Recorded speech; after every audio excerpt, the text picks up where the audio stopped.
mas nauna pa ang pulis na magsabi sa puser ng droga na may nagreklamo sa inyo.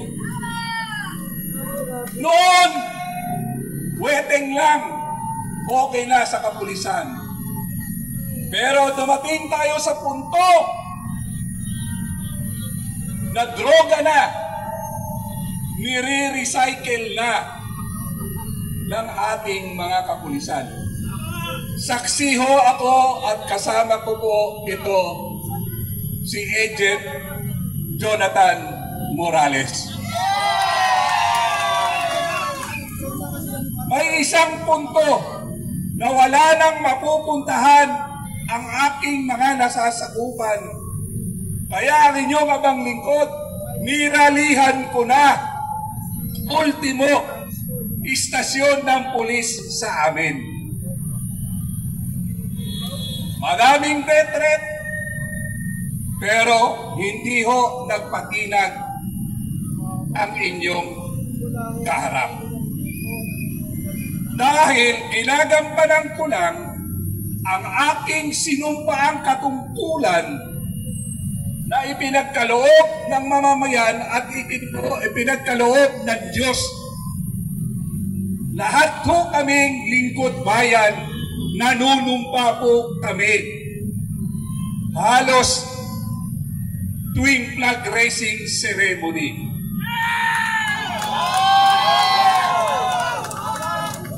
Nakakalungkot po dahil kung sino ang nagpatino ng bayang ito, siya ho ang inaatake ngayon.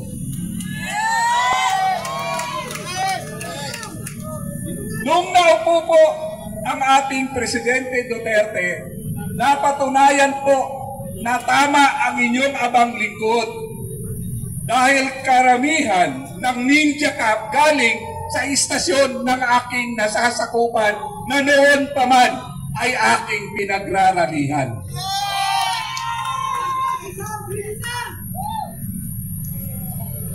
Kaya po, napatunayan nila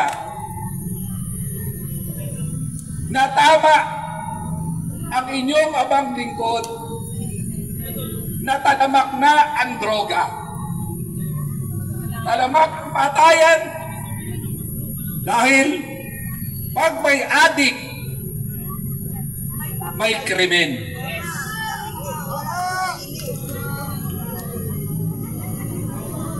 Alam niyo ho, hindi ko na makayanan ang ginagawa ng administrasyong ito sa taong nagpatino sa ating bayan. Ang taong lumaban sa napakahirap labanan ang sindikato ng droga dahil hindi mo na alam kung sino. Dahil halos lahat ay nakikinabang na. Narco-politics ang kalaban natin noon. Ang mga pulis, alaga ang puser. Magbebenta ang puser, nakaabang na ang pulis. Pagbilib ng adik, sasalubungin na ng pulis at isi-set up na. Usong-uso ang hulita. Ako ho, naiintindihan ko kung bakit binabalikan ngayon ang ating presidente dahil 6 na taon silang nagutom. 6 na taon nasira ang kanilang pagnanakaw sa pondo ng kaban ng bayan. Mayaman po ang bayan natin. Ang problema lang po, kaming mga politiko, ang tunay na problema sa bayang ito dahil 70% sabi nga, binanakaw naming mga politiko.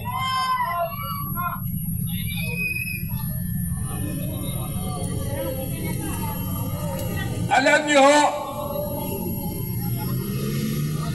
pinag-isipan ko maigi kung lalantad na ba ako. Sa nangyayari po ngayon, 66 years old na po si Tatay Rani. Pag tumatanda ka na, gusto mo lang, naiintindihan ko yung mga lolo ko noon at lola. Gusto na lang nila na magkaroon ng katahimikan, magkaroon ng kapayapaan para sa mahal nila sa bayan. Ang hirap po ipaglaban ang tama ngayon. Pero kung walang titindig sa tama,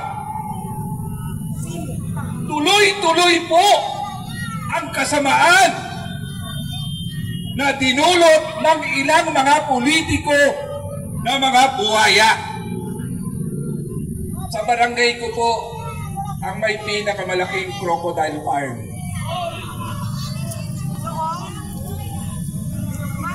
Mas malaki pa kay Lulong.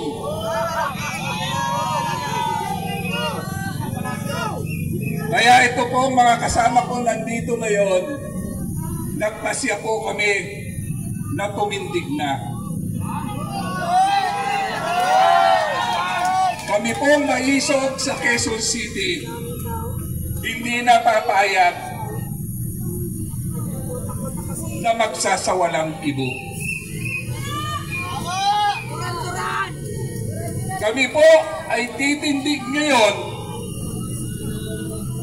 sa tama dahil alam ko marami pa ring Pilipino na nakikiramdam na kagaya ko noon. Baka ngayon, sabay-sabay tayong titindig. Tama na! Sobra na! Kaya po na sinabi ko, ang simpleng tahanan pag kami adik, problemado na ang tahanan. Lalo na kaya kung ang ating presidente ay adik.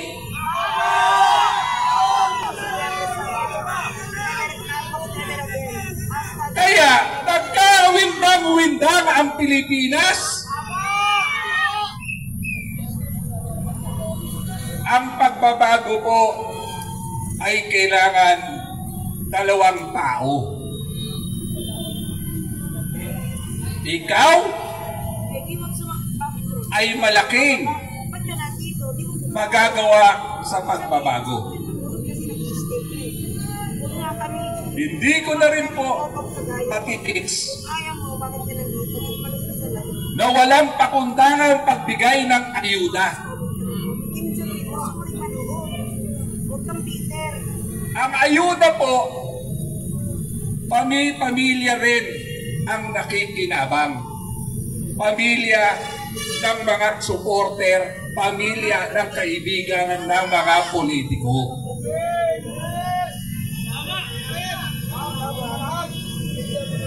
Papayag pa po ba kayo?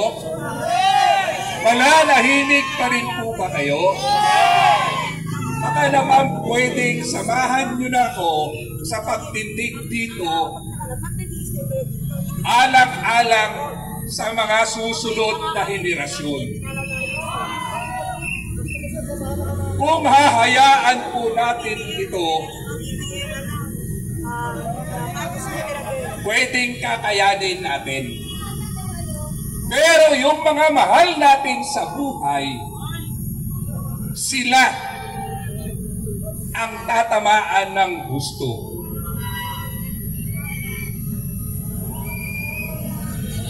Yung silent majority po, yung kasama ni Marites,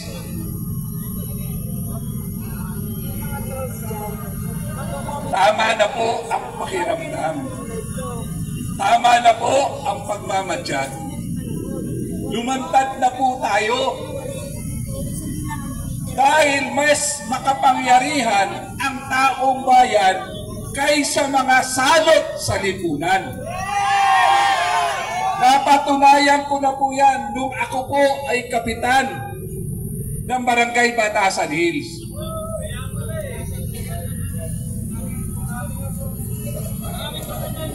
Kami po noon ay pinagpupugaran ng lahat ng masasamang elemento sa lipunan.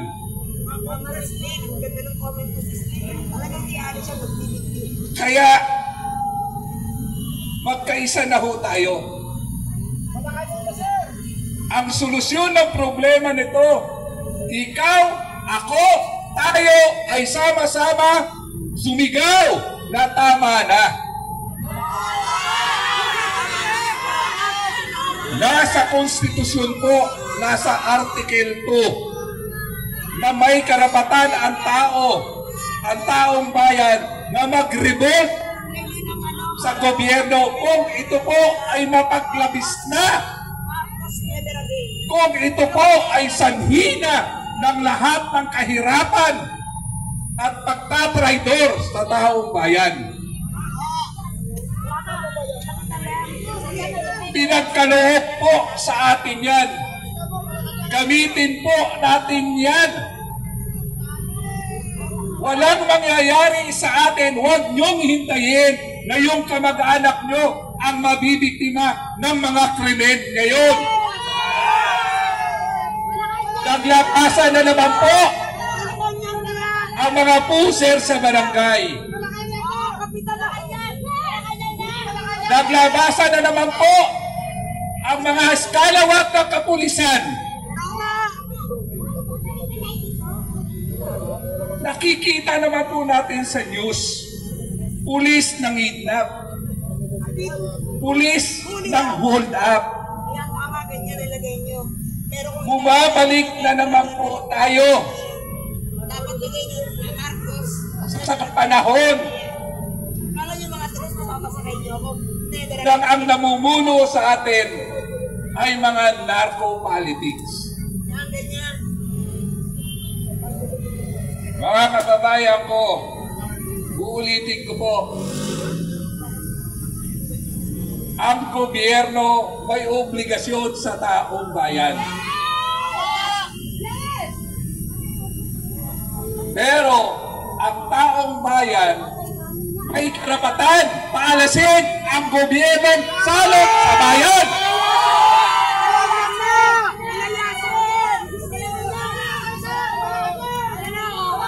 Walang pakialam ang ating presidente sa nangyayari at problema sa labas ng palasyo. Basta siya ay nasa sulok at nagpupulburon, wala na. Kaya ho naman, ang gustong mamuno sa atin sa 2028, ngayon pala sinisira na ang ating Super Inday.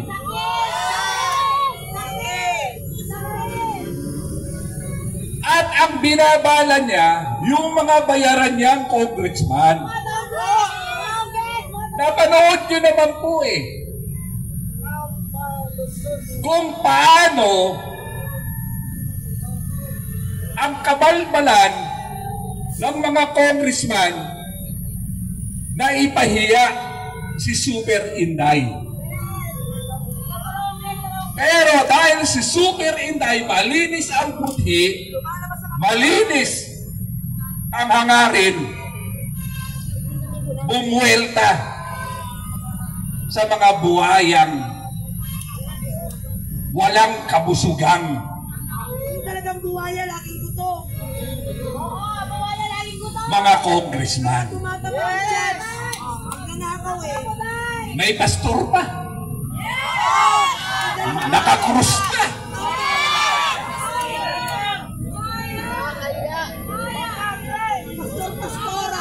Kung magpahiya, kung mag-interrogate daig pa ang tunay na piskal. Ang tunay na piskal, disente.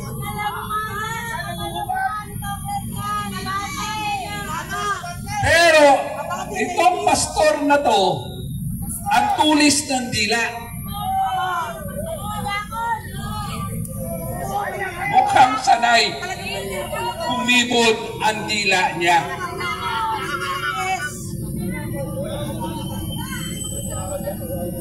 Ngayon po, nakita nyo ang katotohanan ang nagtatanggol sa tunay na nagmamalasakit sa bayang ito.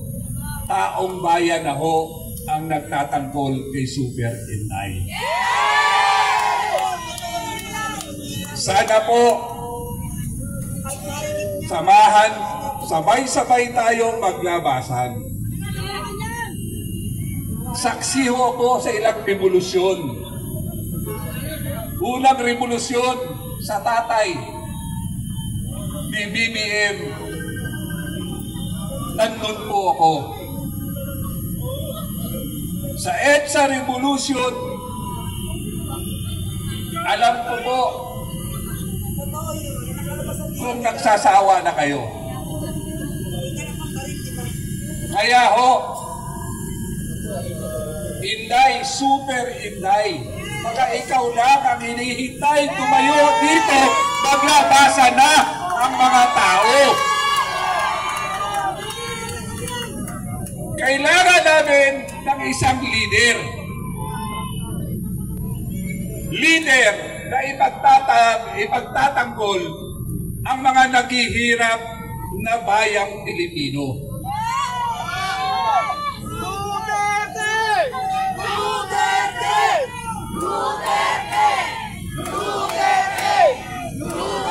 Parang awa na po ninyo. Gumising na ho tayo.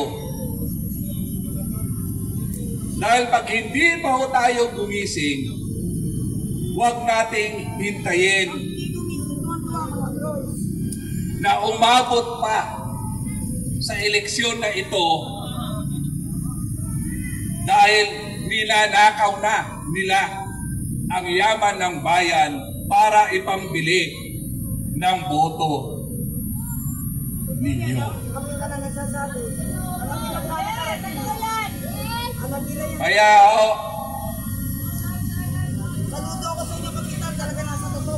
ulitin ko, ikaw, ako, tayo ang solusyon ng problema at para mapatalsik ang salot sa bayang ito, mag-bolt in na ho tayo.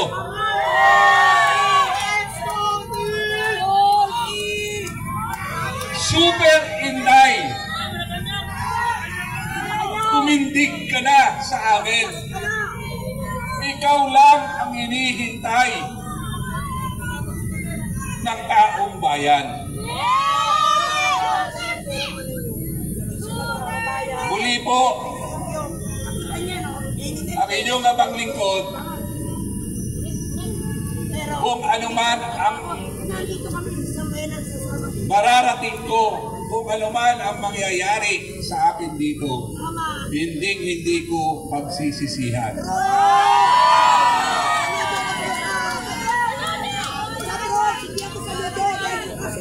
Mapalad ko dahil ang mga anak ko ay stable na.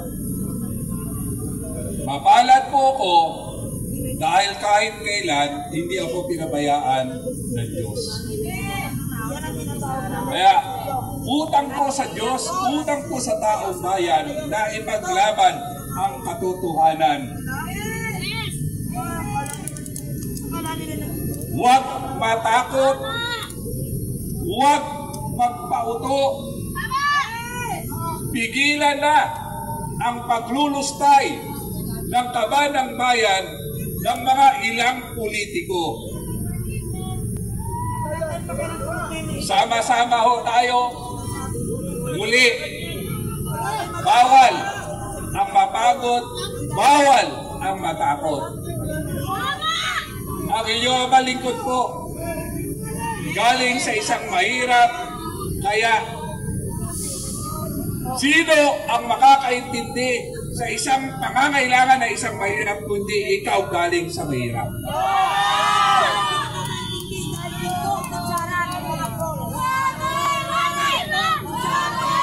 Ulitin ko, huwag nating hintayin na ang magiging biktima ng mga bangag na ito ang ating pamilya. Mabuhay! Maraming salamat sa pagkakataon at kasama niyo ako sa labang ito. God bless po sa ating lahat. Maraming salamat po muli.